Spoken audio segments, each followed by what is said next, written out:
शब्द में बताना चाहती हूँ। जैसे तुम लोग ये गाते हो ना स्टार्टिंग में, नमो अरिहंताणं, मैं चैलेंज के साथ कह सकती हूँ, या कितनों को नमो अरिहंताणं का मीनिंग नहीं पता होगा। नमो सिद्धाणम, नमो आयर्याणम, नमो उवज्जयणम, नमो लोये सव सवर्ण। इनफैक्ट जो नॉन जैन है उन्हें तो बिल्कुल ही नहीं पता होगा कि स्टार्टिंग में कुछ गुनगुन गुनगुन करते हैं, लेकिन जो जैन है उनको भी पूछूंगी ना तो वो कहेंगे, क्या कहेंगे राजीव जी, क्या कहोगे? अरिहंतों को नमस्कार। क्या कहोगे ये प्रेम प्रभु? अरिहंतों को नमस्कार। हाँ, जो राग द्वेष को जीत गए हैं उन्हें नमस्कार। क्या कहोगे? यस, जो लोगों ने पहले से सत्संग सुने हैं, क्योंकि तुम लोग आणम शब्द भूल जाते हो। नमो याद रखते हो, नमस्कार, अरिहंत भी याद रखते हो, लेकिन पीछे आणम को कौन बोलेगा? और शायद ये कहीं किसी पुस्तकों में भी जल्दी से लिखा हुआ नहीं मिलता। पुस्तकों में भी विवेचन देखोगे तो इतना ही लिखा रहेगा, नमस्कार हो अरिहंत को, दूसरा नमस्कार हो सिद्ध को, नमस्कार हो आचार्य को, नमस्कार हो उपाध्याय को, नमस्कार हो लोक में विराजमान सर्व साधु संतों को। जैन साधु संतों को नहीं, ऐसा नहीं लिखा, कहीं नहीं लिखा। सर्व सव्व साहुणम, नमो लोये सव्व साहुणम। तुम यहां तक तो ठीक करते हो व्याख्या, लेकिन जहां अध्यात्म चूक गया इस कलयुग के कारण, जहां अध्यात्म के अंदर कुछ धर्म मार्ग में, अध्यात्म में तो नहीं फेरफार आया, लेकिन धर्म में जो मूल विभक्ति थी ना उसका विवेचन करना ही भूल गए। आणम, आणम का मतलब नमस्कार है अरिहंत की आज्ञा को, नमस्कार है सिद्ध की आज्ञा को, नमस्कार है आचार्य की आज्ञा को, नमस्कार है उपाध्याय की आज्ञा को, नमस्कार है लोक में विराजमान सर्व साधु संतों की आज्ञा को। अब कोई पूछे, आणम मत भूलना।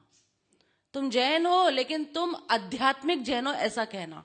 अब मैं सांप्रदायिक जैन नहीं रहा, अब मैं आध्यात्मिक जैन हो गया हूं, इसलिए अब मुझे विभक्तियों के अर्थ भी पता चल रहे हैं। आणम विभक्ति है एक, संस्कृत का जिसे ज्ञान होगा पता चलेगा। क्या है आज्ञाएं? अरिहंत की आज्ञा, यानी जैसा प्रेम प्रभु ने बोला, राग और द्वेष से रहित होना। अरि का अर्थ होता है शत्रु, और हंत का मतलब होता है नाश करना, शत्रुओं का नाश करना। अभी मैं तुम्हें राग और द्वेष की बात भी नहीं कर रही, अभी मैं कह रही हूं अपने दोषों का नाश करो, दोषों का नाश। वही उसी से तुम नीचे नीचे की लेयर्स पर जाना शुरू करोगे। तुम्हें कोई दोष दिखता है अपना? दिखता है? बस उस दोष का नाश करने के लिए तत्पर हो जाओ। तो ये है अरिहंत की आज्ञा। तब तुमने असली नमो अरिहंताणम गाया। तब तक तो तुमने असली नमो अरिहंताणम खाली, क्या बोलूं, पोपट पाठ बस तुमने बोला, तुमने अभी गाया नहीं है उसको। गाने में तो अंदर गल जाती है वो बात, तुम्हारे साथ घुल मिल जाए ना उसको गाना कहते हैं। जो बात तुम्हारे साथ घुल मिल जाए ना उसे गायन कहते हैं। जो बात जब तक तुम रट्टू तोते की तरह गा रहे हो है ही नहीं। नंबर 2 क्या है? सिद्धों की आज्ञा को नमस्कार। नमस्कार हो सिद्धों की आज्ञा को। सिद्धों की आज्ञा क्या है? अरिहंतों की क्या थी? दोषों, राग द्वेष मत बोलो, थोड़ा बड़ा हो जाएगा। जो दोष दिख जाए, क्रोध का दोष दिख जाए, झूठ का दोष दिख जाए, छोटे छोटे दोष भी नहीं छूट पाओगे। तुम्हें छोटा छोटा दोष भी ना पाप लगना चाहिए, तभी तुम मुक्त हो पाओगे। और यही अरिहंतों की आज्ञा है। और ये तुम्हारे जीवन में घटना घट जाए ना कि तुम्हें दोष अब पाप लगने लगा है, पाप। तुम दोष थे तो फिर भी तुम्हें लगता है मुक्ति हो जाएगी, लेकिन तुमने खुद ने ही शास्त्र पढ़े हैं, पाप से मुक्ति पाना बड़ा कठिन हो जाता है, क्योंकि अब वो संज्ञा बन गई। आ जाएगा हमारा। जब ये काम हो जाए कि तुम्हें दोष पाप लगने लग जाए, तब तुमने सिद्धों की आज्ञा को मान्य किया। नमो सिद्धाणम।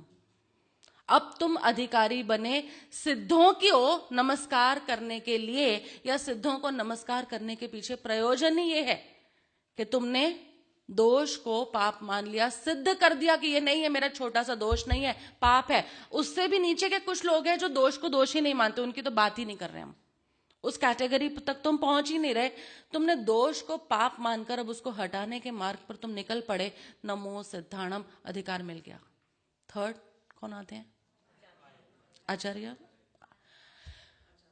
आचार्य की आज्ञा को नमस्कार हो, आचार्यों की आज्ञा को। आचार्य की आज्ञा यानी क्या? तुम्हारा ज्ञान और आचरण एक हो जाना चाहिए, यह आचार्य की आज्ञा है। आचार्य की आज्ञा क्या है?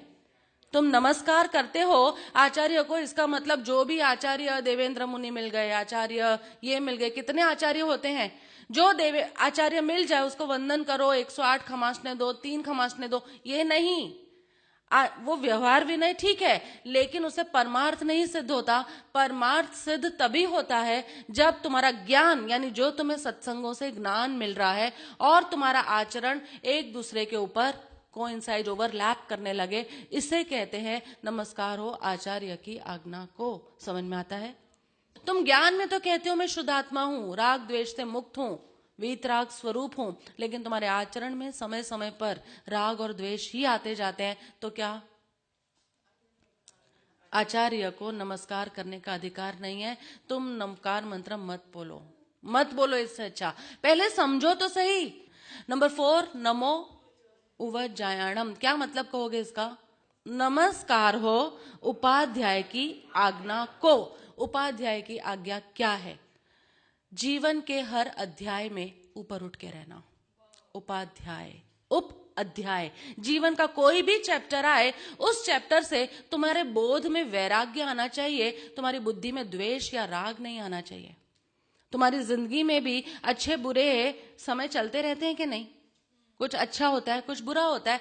जिंदगी में कोई भी परिस्थिति आती है, वो परिस्थिति तुम्हें वैराग्य की तरफ, परमात्मा की तरफ, पवित्रता की तरफ ले जानी चाहिए।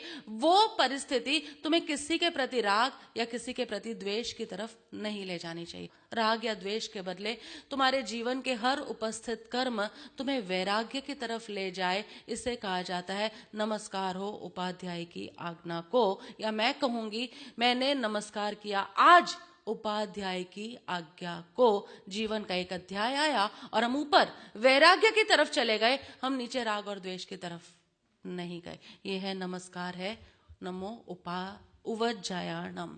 और फिर नमो लोए सव साहूणम। क्या कहेंगे इसका अर्थ? नमस्कार हो, नमो को भी मत भूलो, नमस्कार हो। लोए मतलब लोक में, लोए मतलब लोक में विराजमान सभी साधु संतों को, जैन साधु संतों को नहीं, कि हाँ की आज्ञा को। और क्या है आज्ञा?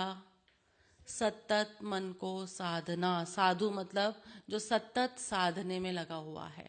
उत्तराधन सूत्र में तो बहुत अच्छी व्याख्या दी। सुत्ता अमुनि, असुत्ता मुनि, मुनि की व्याख्या दी। जो सो रहा है निरंतर वो अमुनि है, और जो निरंतर जागा हुआ है वो मुनि है। मतलब मुनि कभी सोते नहीं, रात की 8 घंटे की भी नींद नहीं, ऐसा नहीं है।